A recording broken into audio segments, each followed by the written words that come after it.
ಈಗ ಹೊಲ ಹರಗೋದು, ಹೊಲವನ್ನು ಹೆಂಗೆ ಹರಗೋದು, ಎಡೆ ಹೊಡೆಯೋದು ಅನ್ನೋದು ನೋಡೋಣ. ನಮಸ್ತೆ ಗೆಳೆಯರೇ, ಬದುಕಿನ ಬಂಡಿ ಚಾನಲ್ಗೆ ಸ್ವಾಗತ. ನಾನು ನಿಮ್ಮ ಬಸವರಾಜ್ ಮೇಟಿ. ನಾನು ಇವತ್ತು ಹೊಲ ಹೆಂಗೆ ಹರಗೋದು, ಎಡೆ ಹೊಡೆದಂತ ಹೇಳ್ತಾರೆ ಕೆಲವೊಂದು ಕಡೆ ನಮ್ಮ ಕಡೆ ಹರಗೋದಂತ ಹೇಳ್ತೀವಿ, ಹೊಲ ಹರಗೋದಂತ ಹೇಳ್ತೀವಿ. ಆಗ ನಾನು ಹೊಲ್ದಾಗ ಬಂದಾಗ ಇಲ್ಲಿ ನಮ್ಮ ಅಣ್ಣರು ಸಜ್ಜಿ ಹೊಲ ಹರ್ಗಕತ್ತಿದ್ರು. ಈ ಸಜ್ಜಿ ಹೊಲ ಹೆಂಗೆ ಹರಗೋದು ಅಂತ ಹೇಳ್ಬೇಕಂತ ನಂಗೆ ಖುಷಿ ಆಯಿತು. ಅದಕ್ಕೆ ನಾನು ವಿಡಿಯೋ ಮಾಡ್ಕೊಂಡೆ. ಮಳೆ ಇಲ್ಲದೆ ರೈತರು ಕಂಗಾಲಾಗಿದ್ದಾರೆ, ಬೆಳೆಗಳು ಬಾಡುತ್ತಿವೆ. ನೋಡಿ, ಎತ್ತುಗಳು ದೇವರ ಸಮಾನ, ನಿಜ ದೈವ ಸ್ವರೂಪ ಅಂತ ಹೇಳ್ತಾರೆ. ಯಾಕಪ್ಪ ಅಂದ್ರೆ ಅವು ಯಾವಾಗೂ ಬೇಸರ ಮಾಡ್ಕೊಂಗಿಲ್ಲ, ನನಗೆ ಸಾಕಾತು, ನನಗೆ ಬೇಸರ ಆಯ್ತು ಅಂತ ಹೇಳುವುದಿಲ್ಲ. ಅದಕ್ಕಾಗಿ ಈ ಎತ್ತುಗಳನ್ನು, ಬಸವಣ್ಣನ ಏನಂತ ಕರೀತಾರೆ ಅಂದರೆ, ಇವನ್ನ ರೈತನ ಬಂಟ ಅಂತ, ರೈತನ ಹಿತೈಷಿ ಅಂತ ಕರೀತಾರೆ.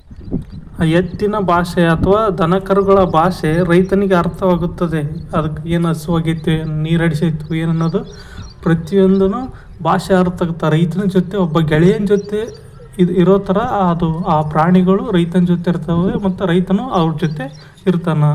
ಪಶ್ಚಿಮ ಘಟ್ಟಗಳಲ್ಲಿ ಎಲ್ನಿನೋ ಎಂಬ ಮಾರ್ತ ಬಂದಿರೋದ್ರಿಂದ ಮಳೆ ಆಗ್ತಾ ಇಲ್ಲ. ಈ ವರ್ಷ ಸರಿಯಾದ ಮಳೆ ಇಲ್ಲ. ಇಷ್ಟೊತ್ತಿಗೆ ಅಲ್ಲೇ ಮಳೆ ಆಗಬೇಕಾಗಿತ್ತು. ಬೆಳೆಗಳೆಲ್ಲ ಒಣಗಕತ್ತವು. ಇನ್ನೂ ಭಾಳಷ್ಟು ಜನ ಬಿತ್ತನೆ ಮಾಡಬೇಕಿದೆ. ಮಳೆ ಆಗ್ತಾ ಇಲ್ಲ.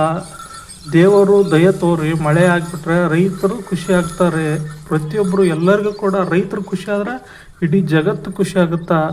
ಆದ್ದರಿಂದ ಮಳೆ ಆಗಿಬಿಟ್ರೆ ಒಳ್ಳೆಯದಾಗುತ್ತೆ ಎಲ್ಲರಿಗೂ. ಮಳೆ ಬಂದ್ರೆ ಬೆಳೆ ಬಂದ್ರೆ ರೈತ ಚಲೋ ಇದ್ರೆ ಜಗತ್ತು ಚಲೋ ಇರುತ್ತೆ, ದೇಶ ಚಲೋ ಇರುತ್ತೆ. ದೇಶದ ಬೆನ್ನೆಲುಬು ಅಂತ ಕರಿತೀವಿ ರೈತನಿಗೆ. ರೈತ ಚೆನ್ನಾಗಿರ್ಬೇಕು ಮೊದಲು. ರೈತ ಚಲೋ ಇದ್ರೆ ಉಳಿದವರೆಲ್ಲನೂ ಚಲೋ ಇರ್ತೀವಿ. ಹಾಗಾಗಿ ಮಳೆರಾಯ ಆದಷ್ಟು ಬೇಗ ಬಾರಪ್ಪ, ನೀನು ರೈತನ ಜೀವನಕ್ಕೆ ನೀನು ನೆಮ್ಮದಿ ತಾರಪ್ಪ. ಪ್ರತಿ ವರ್ಷ ಇಷ್ಟೊತ್ತಿಗೆ ಮಳೆ ಅಲ್ಲಿ ಚಲೋ ಆಗಿರ್ತಿತ್ತು, ಎಲ್ಲ ಬಿತ್ತನೆ ಕಾರ್ಯ ಮುಗಿದಿರ್ತಿದ್ವು, ಸಮೀಪ ಬಂದಿರ್ತಿದ್ವು. ಆದರೆ ಈ ವರ್ಷ ನೋಡಿ ಸರಿಯಾಗಿ ಮಳೆ ಇಲ್ಲ. ಮುಂಚೆ ಸ್ವಲ್ಪ ಮಳೆ ಆಯಿತು, ಅವಾಗ ಬಿತ್ತಿದವರು ಇನ್ನೂ ಒಳ್ಳೆ ಮಳೆ ಆಗಿಲ್ಲ. ಎಲ್ಲ ಬಿತ್ತಿದ್ವು ಎಲ್ಲ ಬಾಡಾಕತ್ತೇವು, ಮತ್ತು ಇನ್ನೂ ಬಿತ್ತವ್ರಿ ಭಾಳ ಜನ ಅದಾರ. ಹಾಗಾಗಿ ಮಳೆರಾಯ ಕರುಣೆ ತೋರಪ್ಪ ನೀನು.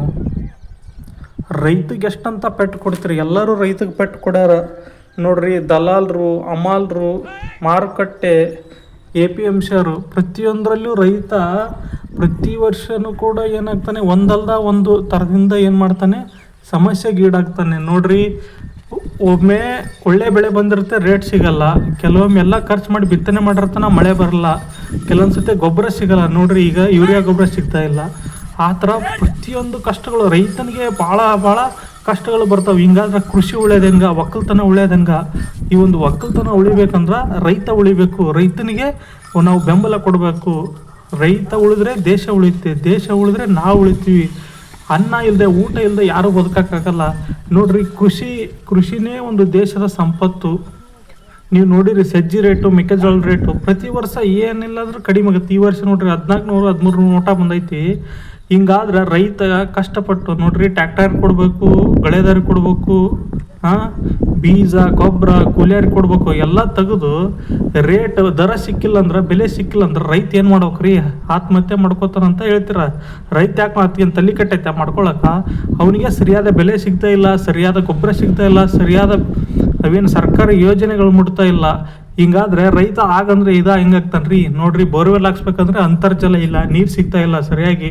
ಒಬ್ಬರೆಲ್ಲ 10-15 ಬೋರ್ ಹಾಕ್ಸಿದ್ರು ಕೂಡ ನೀರು ಸಿಗ್ತಾಯಿಲ್ಲ. ಎಷ್ಟು ಒಳಗಡೆ ನೀರು ಕೊರೆಸಿದ್ರು ಕೂಡ, ಎಷ್ಟು ಫೀಟ್ ನೀರು ಕೊರೆಸಿದ್ರು ಕೂಡ ಸಿಗ್ತಾ ಇಲ್ಲ. ಹಾಗಾಗಿ ಮಳೆರಾಯ ದಯೆ ತೋರಪ್ಪ ನೀನು. ನಿನ್ನೆ ನಂಬಿದಾನೆ ರೈತ, ನಿನ್ನ ನಂಬಿಕೊಂಡ ಬದುಕಾಕತ್ತಾನ. ಆ ರೈತನಿಂದ ಆತನ ಹೆಂಡತಿ ಮಕ್ಕಳು, ಒಂದು ಕುಟುಂಬವೇ ಇದೆ. ಹಾಗಾಗಿ ಸರಿಯಾದ ಸಮಯಕ್ಕೆ ಮಳೆಯಾಗಿ ರೈತನ ಉಳಿಸಿಕೊಡಪ್ಪ ಮಳೆರಾಯ. ಇಷ್ಟೇ ನನ್ನ ಒಂದು ಕೋರಿಕೆ ನಿನಗೆ. ಸರಿಯಾದ ಟೈಮ್ಗೆ ಆಗ್ಬಿಡಪ್ಪ. ನೋಡು, ಈಗ ಎಷ್ಟೋ ಜನ ಬಿತ್ತಿದ್ದಾರೆ, ಎಷ್ಟು ಖರ್ಚು ಮಾಡಿ 50,000 60,000 ಖರ್ಚು ಮಾಡಿ ಬಿತ್ತಿದ್ದಾರೆ.